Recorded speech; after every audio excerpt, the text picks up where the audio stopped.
Assalamualaikum warahmatullahi wabarakatuh. Selamat pagi teman-teman semua. Semoga teman-teman dalam keadaan sehat walafiat dan bahagia selalu ya. Baik, kali ini saya berkesempatan untuk menjelaskan tentang studi kasus penerapan manajemen kesehatan dan keselamatan kerja atau yang biasa kita singkat dengan manajemen K3 di salah satu PT yaitu PT Nindya Karya.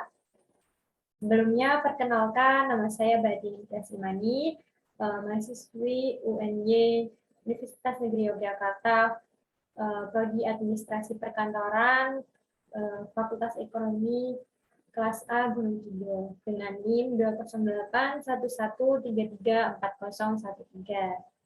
Nah, studi kasus ini sebagai salah satu bentuk penyelesaian tugas dari mata kuliah manajemen K3 dengan dosen pengampu Bapak Muhammad Hanafi.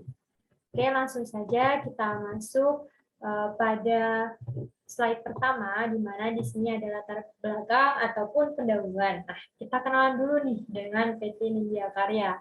Jadi, PT Nindya Karya merupakan salah satu badan usaha milik negara atau BUMN yang bergerak dalam bidang kontraktor, engineering, procurement, construction atau EPC, dan investment yang memiliki 5 pilar sebagai bisnis utamanya, yaitu konstruksi, energi, manufaktur, properti, dan badan usaha jalan tol. PT Nindya Karya sendiri ini telah membangun berbagai macam proyek bangunan di berbagai wilayah Indonesia.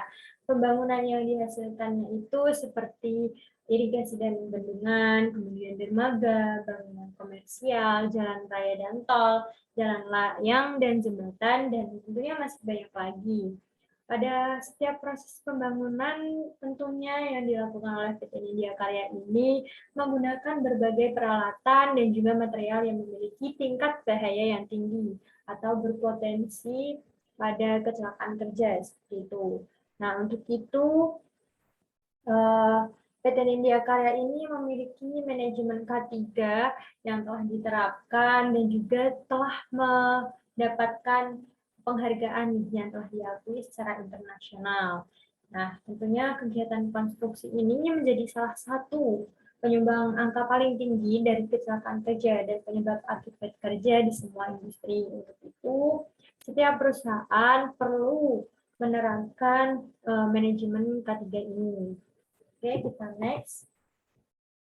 Nah, setelah tahu bahwa PT Nindya Karya adalah perusahaan yang bergerak di bidang konstruksi, maka kita akan mengetahui nih apa saja sih program-program kesehatan dan keselamatan kerja yang ada di PT Nindya Karya. Yang pertama adalah pembuatan struktur organisasi P2K3 atau yang dapat kita ketahui adalah Panitia Pembina Kesehatan dan Keselamatan Kerja. Biasanya struktur organisasi P2K ini telah dibentuk dalam rangka untuk menjalankan aturan yang sesuai dengan Permenaker RI nomor per 04 garis miring Men garis miring 1987 pasal 4 yang memiliki tujuan untuk memberikan saran dan pertimbangan baik ketika diminta maupun ketika tidak diminta kepada pengusaha mengenai penerapan keselamatan dan kesehatan kerja di lingkungan perusahaan. Kemudian yang kedua ada menentukan Key Performance Indicator atau KPI. Nah, KPI ini dilaksanakan setiap bulan dengan target leading dan lagging indikator. Pada PT Nindya Karya ini memiliki indikator keselamatan kerja yang telah diterapkan seperti fatality, lost time injury, restricted work case, medical treatment case, dan first aid case. Yang itu tadi adalah lagging indikatornya.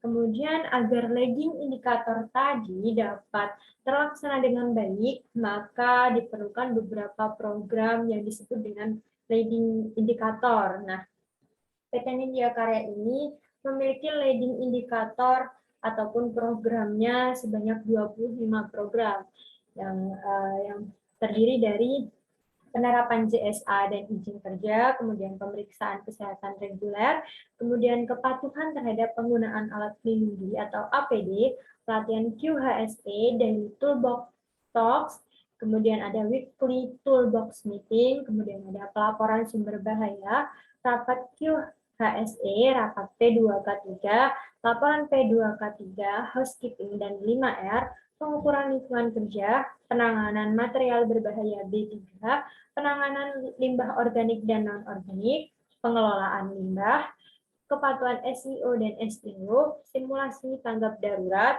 inspeksi HSE harian, inspeksi HSE manajemen proyek, inspeksi HSE manajemen, inspeksi HSE bulanan, inspeksi peralatan kerja, audit internal, audit subkontraktor, dan juga pelaporan kecelakaan kerja. Program-program tersebut menjadi salah satu cara yang diterapkan oleh PT Nindya Karya dalam melaksanakan sistem manajemen kesehatan dan keselamatan kerja atau K3. Nah, selanjutnya ada identifikasi, penilaian, dan pengendalian risiko, di mana PT Nindya Karya memiliki sebuah aplikasi khusus ataupun portal yang ditujukan untuk pengisian dan penginputan serta mendokumentasi segala aktivitas kerja.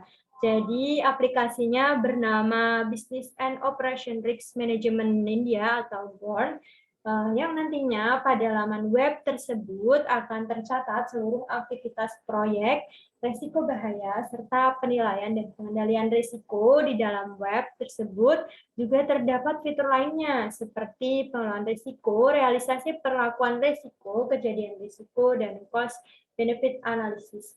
Nah, setiap pekerja dapat mengaksesnya melalui alamat https://born.nindyakarya.co.id.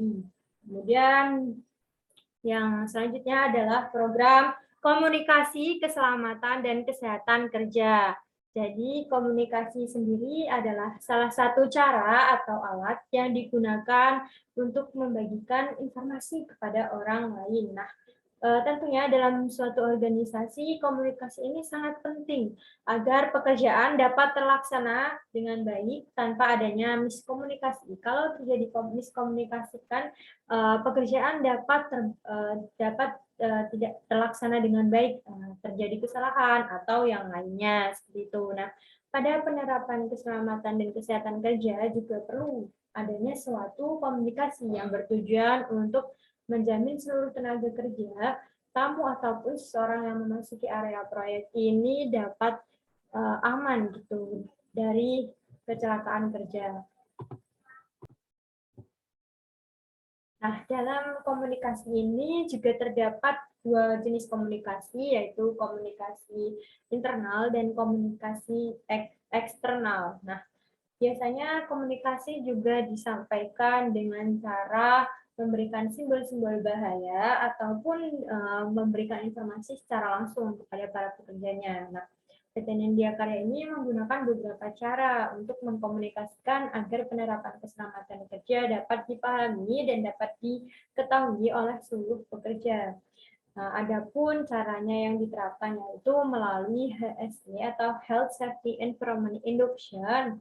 Jadi HSE Induction ini adalah sebuah kegiatan yang bertujuan untuk memberitahukan dan menjelaskan tentang kondisi bahaya yang timbul di area kerja, serta tindakan pengamanan dan juga alat perlindungan diri yang wajib digunakan oleh para pekerja dan juga sikap aman yang perlu dilakukan di area proyek. Kemudian ada Daily Toolbox Talk. Jadi Daily Toolbox Talk ini adalah kegiatan rutin yang selalu dilaksanakan setiap hari sebelum melaksanakan pekerjaan. Biasanya dilakukan 10-15 menit. Daily Toolbox Talk ini nantinya dipimpin oleh seorang Site Operation Manager atau SOM sebagai pelaksana, kemudian ada pekerja dan subkontraktor sebagai pesertanya. Nah, pertemuan ini bertujuan untuk menyampaikan rencana kerja, perintah kerja, potensi bahaya yang ada, kemudian alat dan material yang digunakan, kemudian cara menangani bahaya dan alat keselamatan kerja yang wajib digunakan. Kemudian ada juga kegiatan weekly toolbox meeting. Sebenarnya sama seperti kegiatan daily toolbox talk, hanya saja weekly toolbox meeting ini dilaksanakan setiap seminggu sekali.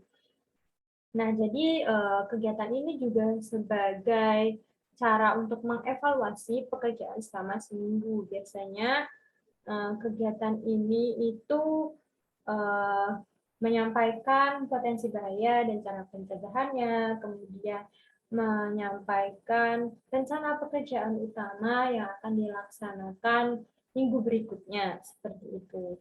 Kemudian juga ada papan informasi HSE. Jadi papan informasi ini sebagai media yang berfungsi untuk memberikan informasi terkait health, safety, environment atau HSE tadi yang biasanya berupa papan gitu, yang isinya nanti terdiri dari data statistik HSE, kemudian apa saja risiko pekerjaan pada proyek tersebut, kemudian peringatan-peringatan keselamatan dan kesehatan kerja, dan juga penghargaan HSE. Nah, informasi pada papan tersebut akan diperbarui setiap hari untuk data kegiatan. Nah, sedangkan untuk statistik HSE-nya akan diperbarui setiap minggu.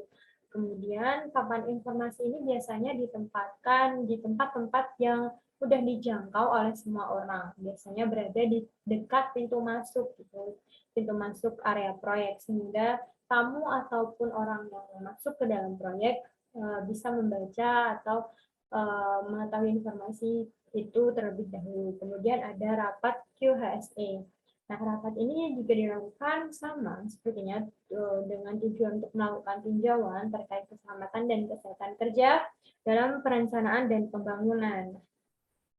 Kegiatan ini juga sebagai bentuk keyakinan atau meyakinkan bahwa perusahaan telah menjalankan prosedur dan peraturan yang diberlakukan dan untuk melakukan evaluasi mengenai potensi bahaya serta pengendaliannya.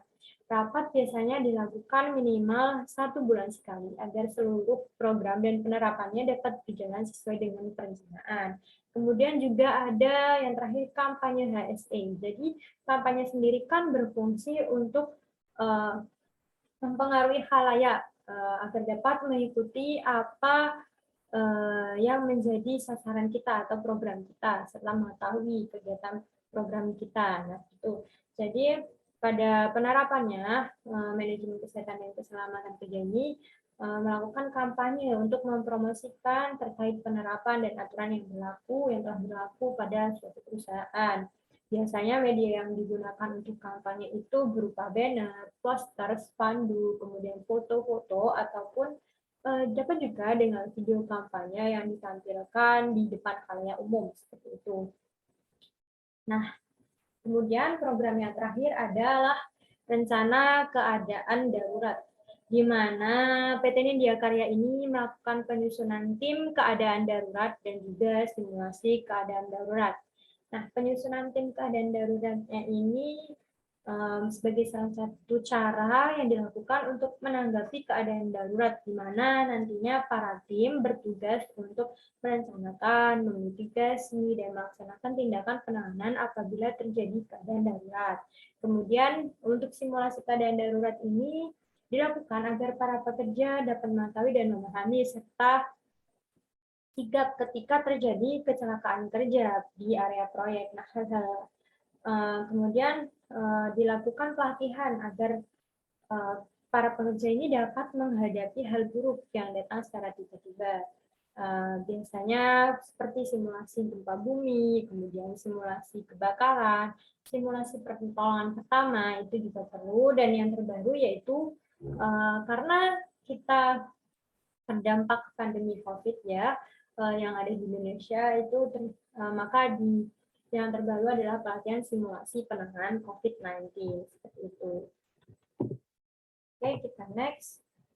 Nah, selanjutnya kita akan membahas teknologi dan alat-alat K3 yang ada di PT Nindya Karya. Nah, perusahaan konstruksi itu selalu bersanding ya dengan tugas ataupun pekerjaan dengan tingkat resiko bahaya yang tinggi, tentunya kita semua sudah tahu. Nah, untuk itu dalam pelaksanaannya PT Nindya Karya memiliki ketentuan ataupun prosedur yang harus dipatuhi oleh seluruh tenaga kerja. Salah satunya penggunaan alat pelindung diri saat bekerja. Nah, PT Nindya Karya ini memiliki dua jenis APD. Yang pertama itu APD yang benar-benar wajib dikenakan oleh seluruh pekerja. APD wajibnya itu adalah safety helmet, kemudian seperti ini safety helmet, kemudian juga ada baju kerja seperti ini, kemudian juga ada safety shoes.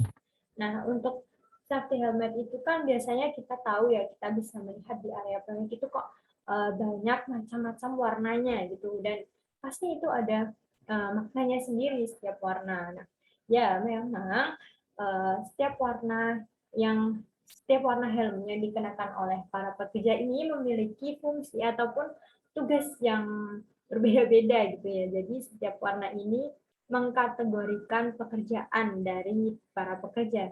Seperti kalau warna putih itu biasanya digunakan untuk staff subkontraktor.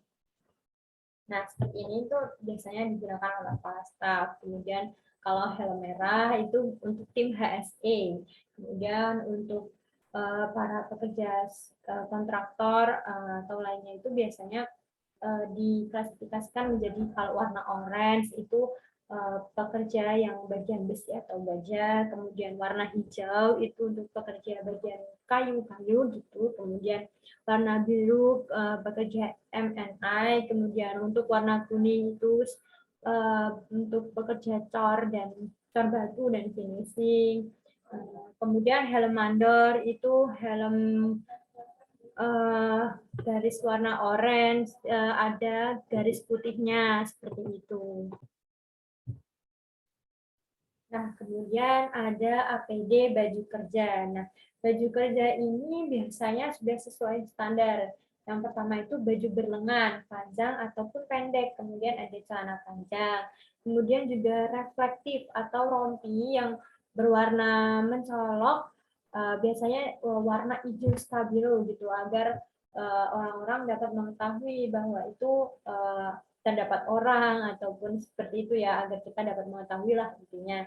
Kemudian ada baju kerja staff yang standar sesuai baju-baju perusahaan untuk proyek. Nah, yang terakhir adalah safety shoes. Jadi safety shoes ini biasanya juga sudah sesuai standar nasional Indonesia nomor 7079 tahun 2009, minimal desainnya itu pendek di bawah mata kaki. Kemudian untuk sepatu boot karet dilengkapi dengan steel toe dengan kekuatan benturan hingga 200 joule. Kemudian juga selain itu juga dilengkapi steel toe untuk kegiatan di tempat-tempat biasa. Kemudian ada APD tambahan. Jadi APD tambahan ini biasanya seperti sarung tangan berbahan katun, kemudian sarung tangan kombinasi yang dimana permukaannya itu kasar, terus yang di atasnya itu halus, kemudian ada sarung tangan welder untuk pengelas, khusus pengelasan, kemudian ada sarung tangan karet yang berbahan latex, kemudian ada masker, kemudian ada face shield, dan juga welding mask atau kedok kelas yang biasa digunakan oleh para pekerja bagian pengelasan itu yang menutupi muka agar tidak terkena panas dan juga api, percikan api. Kemudian ada kacamata kerja dan juga ada full body harness biasanya digunakan atau dikenakan oleh pekerja di bagian ketinggian. Kemudian juga ada air plug untuk menutupi telinga agar tidak menyebabkan kerusakan pada pendengaran seperti itu. Kemudian kita next. Di sini ada tipe-tipe kecelakaan kerja. Jadi tipe-tipe kecelakaan kerja ini berdasarkan OSHA tahun 1970 dalam Jatmiko 2016, di mana klasifikasi luka yang disebabkan karena adanya kecelakaan kerja itu diklasifikasikan menjadi 4. Yang pertama, perawatan ringan atau pertolongan pertama yang dilakukan pada luka kecil yang tidak membutuhkan tindakan medis lebih serius. Jadi, pertolongan pertama ini dilakukan oleh orang-orang yang berada di sekitar kejadian kecelakaan kerja. dapat segera melakukan pertolongan atau memanfaatkan kontak P3K yang telah disediakan tentunya oleh setiap perusahaan itu harus ada, dan juga mempraktekkan dari pelatihan yang sudah dilakukan oleh para karyawan terkait P3K. Kemudian ada perawatan medis. Jadi tindakan ini membutuhkan penanganan medis yang secara serius sehingga hanya dapat dilakukan oleh tenaga medis. Biasanya luka yang dialami oleh korban itu luka yang dapat merusak struktur fisik. Contohnya patah tulang tangan atau patah tulang kaki seperti itu harus ditangani oleh tenaga medis khusus. Kemudian ada hari kerja yang hilang. Maksudnya di sini apa sih? Jadi ketika seorang tenaga kerja ini mengalami kecelakaan kerja, tentunya akan diistirahatkan terlebih dahulu hingga keadaan memungkinkan kembali untuk pekerja itu bekerja. Karena tenaga kerja tidak melakukan pekerjaan karena kondisi tersebut, maka ada salah satu hari yang hilang ataupun hari tidak bekerja. Yang pertama hari tidak bekerja, ini jumlah hari tidak bekerja, di mana kondisi ini tenaga kerja benar-benar diistirahatkan di rumah dan tidak dipekerjakan karena memang belum pulih gitu dari penyakit akibat kerjanya seperti itu. Nah, di situ kan akan berkurang jumlah hari kerjanya. Kemudian jumlah hari kerja dengan aktivitas terbatas. Maksudnya di sini ketika kondisi tenaga kerja ini melakukan pekerjaan, tetapi pekerjaannya itu dilakukan hanya terbatas. Contohnya, ketika salah satu pekerja terjadi kecelakaan kerja, kemudian mereka sudah pulih, tapi ada bagian struktur tubuh yang mungkin tidak bisa pulih secara cepat gitu ya, misalnya karena tadi kan mungkin misalnya terpotong mesin gitu jarinya, kan ada jari yang tidak normal lagi. Nah, untuk itu biasanya pekerja diberikan pekerjaan yang terbatas saja yang mereka bisa lakukan seperti itu. Nah, kemudian ada cedera fatal, di mana cedera fatal ini adalah biasanya kecelakaan kerja yang menyebabkan kematian sehingga merugikan semua pihak, mulai dari perusahaan itu sendiri, korban, dan lain-lain. Nah, oke, kita lanjut. Di sini adalah kecelakaan kerja yang dapat terjadi di area proyek. Apa saja sih? Sebenarnya banyak sekali ya teman-teman kecelakaan kerja yang dapat terjadi di area proyek. Tetapi di sini saya akan menjelaskan 3 saja. Yang pertama, ini juga dari studi kasus yang terjadi di PT Nindya Karya pada proyek pembangunan spillway bendungan Tugu di Trenggalek. Jadi pada pembangunan tugu tersebut atau bendungan tersebut ada beberapa tipe kecelakaan kerja yang dapat terjadi. Yang pertama itu terjatuh dari ketinggian. Nah, terjatuh dari ketinggian ini biasanya terjadi pada jenis pekerjaan shotcrete atau pembetonan seperti itu di bagian ketinggian seperti itu. Nah, kecelakaan ini terjadi apabila tenaga kerja tidak mematuhi aturan, yaitu dengan wajib menggunakan APD, full body harness, ataupun ketika pekerja itu sudah mengenakan tetapi tidak dipasang dengan tepat, tidak memperhatikan cara pemasangan yang tepat. Nah, itu akan menyebabkan terjatuh dari ketinggian. Nah, terjatuh dari ketinggian ini tentunya akan menyebabkan pekerja ini bisa patah tulang belakang ataupun juga yang lainnya seperti itu. Kemudian kecelakaan tertimpa longsoran. Nah, kalau tertimpa longsoran ini biasanya kita tidak bisa menduga kapan akan terjadi longsor. Biasanya disebabkan oleh alam atau lingkungan kerja sekitar. Nah, pada proyek pembangunan spillway bendungan ini kan dilakukan di sebuah area perbukitan, di mana itu areanya itu kondisi tanah itu berbatu dan tidak labil sehingga dapat menyebabkan longsor yang sewaktu-waktu terjadi. Nah, padahal ketika terjadi longsor ini, kecelakaan ini akan berdampak sangat fatal hingga menyebabkan kematian. Nah, kemudian ada kejatuhan benda.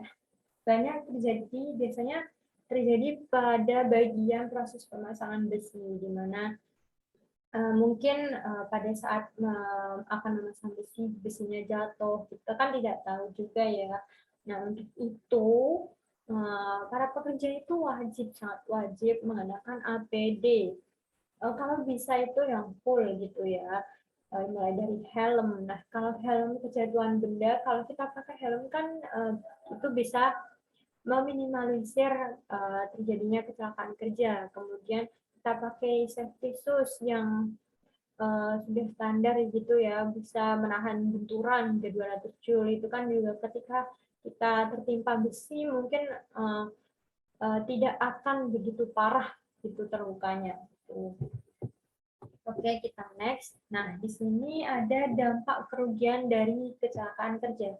Tentunya dampak kerugian ini akan berdampak pada berbagai aspek ya. Yang pertama bagi instansi. Nah, kecelakaan kerja ini terjadi di suatu perusahaan tentunya akan merugikan pihak perusahaan karena mereka harus mengeluarkan berbagai biaya untuk tanggung jawab dari kejadian kecelakaan kerja itu. Biayanya itu bisa berupa biaya rumah sakit, biaya perawatan dan pengobatan, biaya pemakaman, kemudian juga biaya pemakaman itu apabila korban itu meninggal, serta hilangnya hari kerja pada korban ataupun pekerja lain karena pada saat terjadinya kecelakaan kerja mereka ikut mengevakuasi korban sehingga kan jumlah hari kerja akan berkurang seperti itu. Kemudian ada bagi korban, dampak kerugian bagi korban sendiri itu ketika korban yang terkena dampak kecelakaan ini berpotensi kehilangan pekerjaan karena mungkin mereka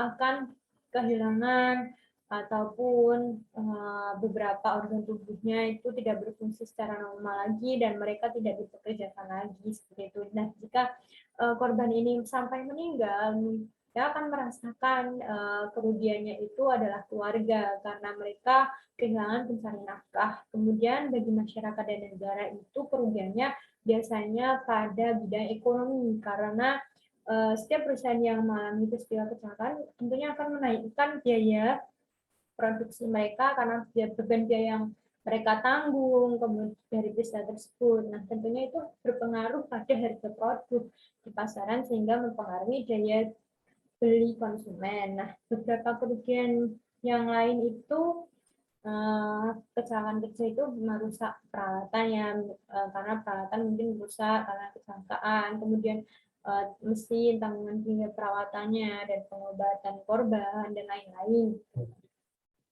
Oke, kita next. Di sini ada penanggulangan kecelakaan kerja yang dilakukan oleh PT Nindya Karya. Jadi PT Nindya Karya ini juga mempunyai cara-cara untuk menanggulangi kecelakaan kerja apabila terjadi gitu ya.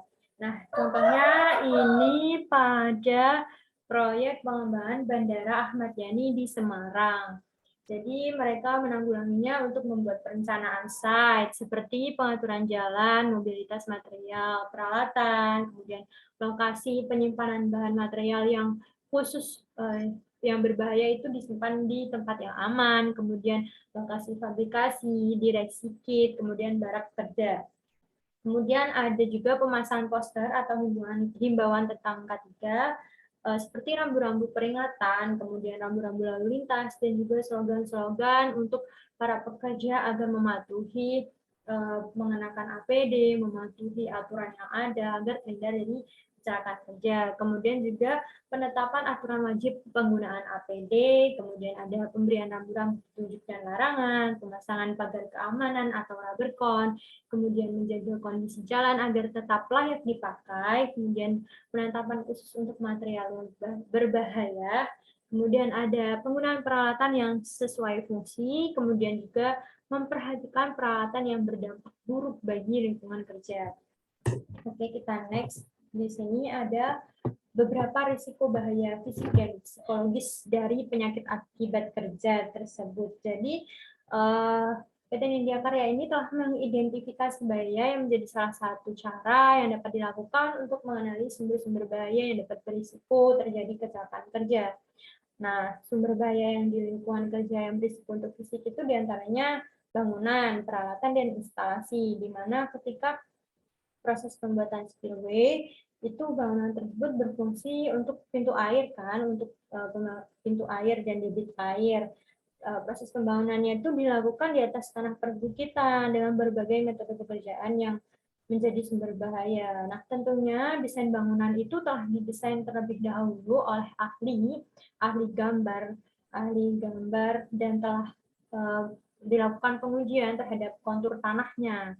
Apakah ini aman atau tidak seperti itu. Kemudian untuk peralatannya sendiri, PT Nindya Karya telah melakukan pengujian terhadap alat-alat yang untuk digunakan bekerja itu. Nah, apabila alatnya tidak lolos uji, maka tidak akan dipakai. Kemudian ada instalasi. Nah, tentunya pada proyek kan membutuhkan instalasi listrik untuk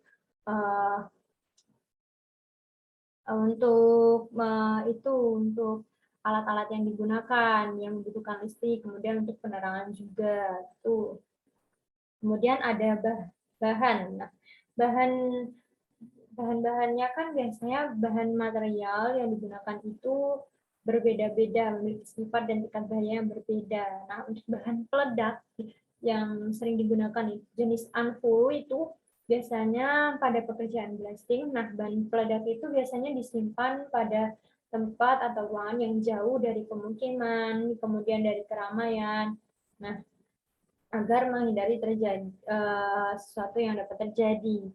Nah, semua material tambahan yang digunakan oleh PT Nindya Karya juga telah memiliki dokumen material safety data sheet yang dipastikan itu aman lah untuk para pekerjanya. Kemudian ada pada proses produksi dan proses kerja, di mana PT Nindya Karya ini telah menetapkan metode kerja yang aman yang digunakan sebagai panduan untuk melaksanakan suatu pekerjaan agar tidak menyebabkan suatu bahaya atau kecelakaan kerja. Tentunya panduan ini dibuat dan harus dipahami oleh seluruh pekerja yang ada yang terlibat dalam suatu proyek. Kemudian ada cara kerja dan manusia. Nah, dengan metode kerja yang digunakan sebagai panduan untuk melaksanakan suatu pekerjaan dapat menjelaskan setiap detail berbagai tahapan pelaksanaan. Nah, setiap jenis pekerjaan ini memiliki metode kerja masing-masing yang telah disesuaikan. Untuk itu, para tenaga kerja dibekali dengan alat pelindung diri yang wajib dikenakan. Kemudian menyesuaikan juga dengan jenis pekerjaannya. Contohnya ketika safety harness itu digunakan untuk pekerja pada ketinggian, kemudian APD wajib itu harus benar-benar wajib, seluruh pekerja jenis apapun itu harus wajib mengenakan. Nah, dan juga ada aturan apabila tidak mengenakan atau melanggar aturan itu akan diberikan sanksi, dan jika pekerja itu disiplin akan diberikan penghargaan seperti itu. Kemudian lingkungan kerja pada proyek pembangunan spillway ini berada di perbukitan ya, tepatnya di Gunung Temon dan Gunung Puncung. Nah, tentunya lahan tanah dan batu itu sangat rawan mengalami longsor. Dan juga akses jalan yang licin itu juga menjadi risiko bahaya yang harus dihadapi oleh para pekerja. Oke, kita next. Di sini kita akan membahas selanjutnya penyakit akibat kerja. Sebenarnya juga penyakit akibat kerja ini banyak sekali ya teman-teman, tetapi saya akan menjelaskan beberapa saja karena ini beberapa yang dapat saya jelaskan. Yang pertama itu ada penyakit silikosis. Jadi penyakit ini itu karena pencemaran debu silika bebas berupa SiO yang terhisap ke dalam paru-paru. Biasanya itu berasal dari bahan material besi, kemudian baja, keramik, pengecoran beton, pengerjaan besi, dan lain-lain. Nah, ketika material ini melalui proses pembakaran, kemudian debunya ini akan terbang bersama dan terdispersi ke udara bersama partikel-partikel lainnya. Nah, untuk itu dapat mencemari, debu silika ini dapat mencemari, tentu harus terjadi harus adanya pengawasan yang ketat terhadap sistem kesehatan. Nah, untuk itu para pekerja itu wajib mengenakan APD seperti masker itu agar udara yang tercemar ini tidak terhirup, tidak terhirup ke paru-paru begitu. Kemudian ada kerusakan pendengaran. Nah, tentunya dalam sebuah proyek itu mengenakan berbagai alat berat, alat yang mengeluarkan mesin-mesin yang mengeluarkan suara yang bising. Nah, apabila para pekerja ini terpapar terlalu lama, maka akan menyebabkan kerusakan pada pendengaran. Untuk itu, para pekerja ini perlu menggunakan air plug agar menghindari terjadinya kerusakan pendengaran. Kemudian penyakit asbestosis. Nah, tentunya asbestosis ya, dari namanya kita sudah tahu bahwa penyakit ini disebabkan oleh debu dan serat asbes yang mencemari udara. Nah, asbes sendiri kan memiliki bahan campuran dari berbagai macam silikat dan bahan utamanya adalah magnesium silikat. Nah, apabila serat asbes ini terhirup, maka akan menyebabkan sesak nafas dan juga batuk berdahak.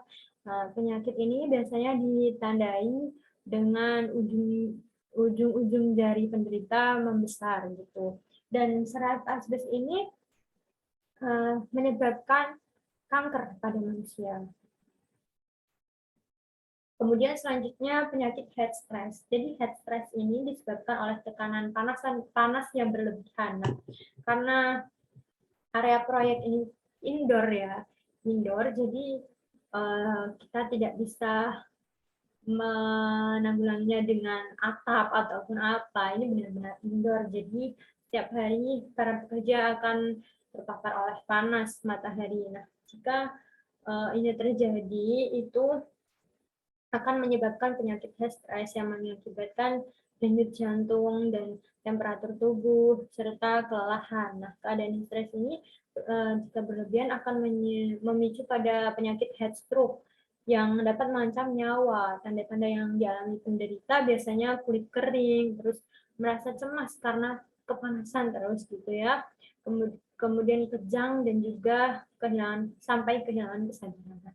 Kemudian ada hand arm vibration syndrome atau kita singkat dengan HAVS. Nah, jadi hand arm vibration syndrome ini adalah penyakit karena peralatan hand tool seperti drilling, grinding, chipping, atau juga operasi kendaraan berat seperti truk, kemudian crane, kemudian ada eskavator gitu. Nah, penyakit yang timbul ini biasanya pada pembuluh darah dan gejala sensori neural yang dapat timbul berupa gejala vaskular di mana berlanjut pada gejala neurologis. Nah, sebagian ini akan penderita biasanya akan merasakan kesemutan sampai dengan mati rasa pada bagian tubuh tertentu seperti itu karena getaran gitu ya. Kemudian ada penyakit semen dermatitis, tentunya dari namanya saja sudah terlihat bahwa penyakit ini disebabkan oleh bahan material yaitu semen, bahan utama dari pembuat pembangunan sendiri. Nah, jika para pekerja ini berkontak langsung dengan semen, itu akan menyebabkan penyakit peradangan pada kulit. Untuk itu, para pekerja perlu menggunakan sarung tangan ya teman-teman. Kemudian ada head katarak. Nah, penyakit akibat kerja ini biasanya terjadi pada pekerja jenis pengelasan, bagian pengelasan di mana ketika pekerja itu tidak menggunakan kacamata ataupun welding mask itu akan terpapar secara langsung terkena panas kemudian ataupun percikan api yang akan menyebabkan lensa mata keruh sehingga menyebabkan katarak. Oke, kita next. Di sini ada pertolongan pertama pada kecelakaan. Jadi PT Nindya Karya itu bagaimana sih cara menangani pertolongan pertamanya ketika terjadi kecelakaan? Nah, tentunya PT Nindya Karya ini menyediakan sebuah ruangan untuk pekerja yang di dalamnya ada seorang petugas HSEO sebagai pengurus, kemudian di dalam ruangannya terdapat fasilitas yang mumpuni, ada tempat tidurnya, kemudian ada lemari, ada meja, ada kotak P3K ya yang utama yang berisi obat-obatan dan berbagai alat-alat pengecek kesehatan. Nah, selain itu juga di dalam ruangan tersebut terdapat petugas P3K yang telah memiliki sertifikat keahlian Dan juga terdapat peralatan APAR ketika terjadi kebakaran gitu ya. Kemudian diadakan juga pelatihan kepada para pekerjanya untuk bagaimana menghadapi pertolongan pertama ketika terjadi kecelakaan. Oke, kita next. Nah, aplikasi K3K perkantoran dan IT yang ada di PT Nindya Karya ini itu tadi adalah aplikasi Born Business atau Business and Operation Risk Management sebagai portal pemantauan manajemen risiko, mencatat seluruh aktivitas proyek, menganalisis risiko bahaya, serta penilaian dan pengendalian risiko pada setiap proyek yang sedang dijalankan yang dapat diakses oleh seluruh pekerja melalui alamat https born.nindyakarya.co.id seperti itu. Nah, selanjutnya kita akan membahas sistem manajemen K3. Tentunya dari semua tadi, PT Nindya Karya ini mempunyai sistem yang telah diklasifikasikan berdasarkan 5 dimensi. Yang pertama ada dimensi tanggung jawab dari komitmen perusahaan, ada dimensi kebijakan dan disiplin K3, dimensi komunikasi dan pelatihan K3, dimensi inspeksi dan penyelidikan kecelakaan kerja, dan dimensi evaluasi. Kita bahas yang pertama. Dimensi tanggung jawab dan komitmen perusahaan, di mana dimensi ini memiliki indikator sebuah tindakan yang konkret dari perusahaan sebagai bentuk tanggung jawab perusahaan dalam bentuk ataupun kegiatan biasanya seperti sosialisasi, pengawasan, dan pelatihan terkait dengan K3. Selain itu, kegiatan koordinasi dari tingkat manajemen tertinggi dengan membentuk panitia pembina K3 atau P2K3 tadi. Nah, biasanya panitia ini dipimpin oleh manajer proyek atau PM. Kemudian untuk HSE memiliki tugas menghimpun dan mengolah data terkait K3, membantu memberi penjelasan pada seluruh tenaga kerja, kemudian aturan mengenakan APD, kemudian juga membantu pengurus dalam menentukan tindakan koreksi. Kemudian kita lanjut ke dimensi kebijakan dan disiplin K3, di mana dimensi ini terdapat 4 indikator dalam menjalankannya.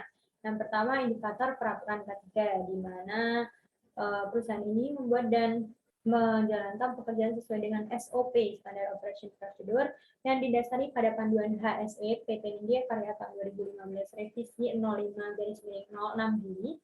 Kemudian ada indikator pemeriksaan kesehatan, di mana setiap pekerjanya berkesempatan untuk melakukan pemeriksaan kesehatan atau medical check-up yang telah bekerja sama langsung dengan puskesmas setempat. Selain itu, lingkungan kerja juga terdapat fasilitas alat siaga ataupun P3K tadi yang telah ada juga petugas P3K yang telah bersertifikat dan tersedianya peralatan APAR, alat pemadam api ringan. Nah, kemudian juga ada indikator pemeliharaan dan mesin dan peralatan kerja, di mana PT Nindya Karya ketika akan melaksanakan pekerjaan akan melakukan uji terlebih dahulu, uji kelayakan terhadap peralatan dan bahan-bahan yang akan dipakai ketika melaksanakan proyek pembangunan seperti itu. Kemudian juga ada tim khusus yang telah bersertifikat untuk mengendalikan alat-alat yang digunakan seperti itu. Dan alat-alat beratnya pun juga sudah bersertifikat. Kemudian ada indikator disiplin K3, di mana perusahaan ini membuat aturan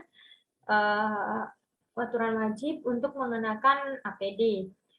Kalau pekerjaannya ini melanggar, maka mereka akan mendapatkan sanksi berupa sanksi ringan seperti tindakan push up, kemudian denda uang, lokasi kerja, dan hingga sanksi surat teguran. Nah, jika pekerja yang disiplin mengenakan APD ini juga akan mendapatkan penghargaan, di mana mereka akan mendapatkan penghargaan Best Safety Performance oleh manajemen proyek. Kemudian foto penerimanya akan dipajang di papan informasi HSE, selama 1 minggu gitu kan, kita bangga jika kita mendapatkan penghargaan itu dan bisa dicontoh oleh teman-teman yang lainnya. Kemudian pada dimensi komunikasi dan pelatihan K3, di mana di dimensi komunikasi dan pelatihan ini terdapat 3 indikator. Yang pertama, adanya kegiatan sosialisasi. Jadi program sosialisasi ini rutin berupa harian, mingguan seperti daily toolbox talk tadi, weekly toolbox meeting, kemudian safety patrol, safety meeting, dan lain-lain. Nah, kegiatan rutin ini tentunya memiliki tujuan untuk memantau dan mengidentifikasi potensi bahaya dan cara pengendaliannya agar lebih efektif. Selain itu juga menyampaikan rencana kerja yang akan dilaksanakan pada minggu selanjutnya, seperti itu. Kemudian juga ada kegiatan pelatihan di mana para pekerja ini akan dikirim dan mendapatkan pelatihan, mendapatkan sertifikat kesehatan dan keselamatan kerja pada jenjang yang lebih tinggi. Nah, pihak PPK memberikan fasilitas pelatihan SMK 3 lewat kasih penyelenggara dan pengendalian mutu kasih, penyelenggara dan balai jasa konstruksi. Nah, selain itu pekerja juga akan diberi pelatihan bagaimana cara mengoperasikan peralatan dengan tujuan mencegah kecelakaan kerja, peralatan yang benar, kemudian mengenakan APD yang benar, seperti itu. Nah, pelatihan juga akan data-data pekerja yang mengikuti pelatihan ini akan tercatat, kemudian akan diberi tanda pada safety helmet yang dipakai. Nah, bagi operator alat berat juga diberikan pelatihan, seperti misalnya operator cutter ini juga diberi pelatihan, barbender, gerinda duduk ini juga diberi pelatihan bagaimana cara mengoperasikan alat-alat tersebut. Kemudian adanya rambu-rambu kesehatan dan keselamatan kerja. Tentunya sebuah perusahaan ini melakukan komunikasinya dengan memberi rambu-rambu K3 di area proyek untuk melindungi kesehatan dan keselamatan kerja para pekerja dan juga tamu yang memasuki area proyek. Nah, pemilihan warna rambu-rambu juga disesuaikan dengan potensi bahaya tertentu. Nah, kegiatan penggantian rambu-rambu yang rusak ini juga rutin dilakukan. Kemudian yang keempat, dimensi inspeksi dan penyelidikan kecelakaan kerja. Jadi inspeksi ini adalah untuk memantau gitu ya, memantau. Nah, untuk indikator inspeksinya itu ada inspeksi lokasi proyek, di mana nantinya petugas akan mengecek kondisi lapangan, kegiatan telah sesuai dengan metode kerja yang aman atau belum, kemudian alat-alat yang digunakan, apabila terjadi kerusakan akan dibenarkan, seperti itu. Kemudian juga memasang pagar pengaman dan proteksi lubang, serta akses sarana P3K yang harus dipantau secara rutin gitu. Kemudian ada inspeksi peralatan tangan. Jadi mekanik proyek melakukan pengecekan setiap 2 minggu sekali terhadap alat-alat yang digunakan pekerja. Jika peralatan itu baik dan angkut harus dipastikan sudah sesuai dengan spesifikasi manufaktur dan standar keselamatan. Kemudian ada inspeksi kondisi lapangan. Ini dilakukan rutin oleh secara harian di lapangan oleh HSE officer. Kemudian ada indikator penyelidikan kecelakaan kerja. Jadi ketika terjadi kecelakaan kerja, maka para pekerja wajib untuk melaporkan hasil medis yang kemudian nantinya akan diserahkan kepada HSE officer sebagai pelengkap laporan. Kemudian laporan wajib itu nantinya akan diserahkan oleh proyek manajer atau PM yang kemudian akan diteruskan nantinya ke pusat. Nah, manajer proyek ini harus memastikan laporan yang telah disusun sesuai dengan keadaan yang selanjutnya akan dilaporkan ke Departemen HSE. Setelah dipastikan aman, manajer proyek ini dapat menentukan atau memutuskan apakah dapat melanjutkan pekerjaan atau tidak. Gitu. Kemudian yang ada indikator SOP terhadap keadaan darurat proyek, di mana ini pembentukan organisasi tanggap darurat yang nantinya mempunyai tugas untuk menginformasikan terkait kejadian kecelakaan kerja, mengambil tindakan taktis sesuai situasi darurat yang terjadi, melaporkan kecelakaan kerja, kemudian mengeliminasi atau menghilangkan sumber bahaya yang berdampak, kemudian menetapkan prosedur penanganan P3K. Nah, yang terakhir adalah dimensi evaluasi, di mana ini adalah kegiatan evaluasi yang dilakukan oleh bagian audit kesehatan dan keselamatan kerja untuk memeriksa secara langsung apakah pelaksanaan SMK 3 di suatu proyek pembangunan itu telah diterapkan dengan baik ataukah belum. Kemudian pemeriksaan ini dilakukan dengan cara meminta kelengkapan dokumen, kemudian wawancara sebagai klarifikasi langsung, kemudian pengamatan aktivitas perusahaan, serta pengamatan kondisi dan lingkungan kerja. Itu tadi penerapan K3 yang ada di PT Nindya Karya. Nah, berdasarkan analisis tadi, PT Nindya Karya ini telah menerapkan SMK 3-nya dengan baik dalam setiap proyek yang ditangani. PT Nindya Karya juga selalu menjamin kesehatan dan keselamatan para pekerjanya dengan baik. Mereka telah mempunyai program-program kerja yang sesuai, karena tidak usah diragukan lagi, karena PT Nindya Karya ini telah mengantongi penghargaan, berbagai penghargaan terkait manajemen K3-nya tingkat internasional, kemudian juga mendapatkan predikat silver bintang 3 terkait K3. Selain itu, PT Nindya Karya juga mendapatkan award seperti Concerned Corporasi Gold WSO 2021, di mana perusahaan ini menjadi salah satu perusahaan yang berkomitmen sukses dalam melaksanakan program K3-nya di perusahaan secara konsisten dan terintegrasi. Keren banget kan PT Nindya Karya ini, milik BUMN. Nah, itu tadi pembahasan tentang manajemen K3 dari PT Nindya Karya dari saya. Kurang lebihnya saya mohon maaf. Sekian, terima kasih. Wassalamualaikum warahmatullahi wabarakatuh.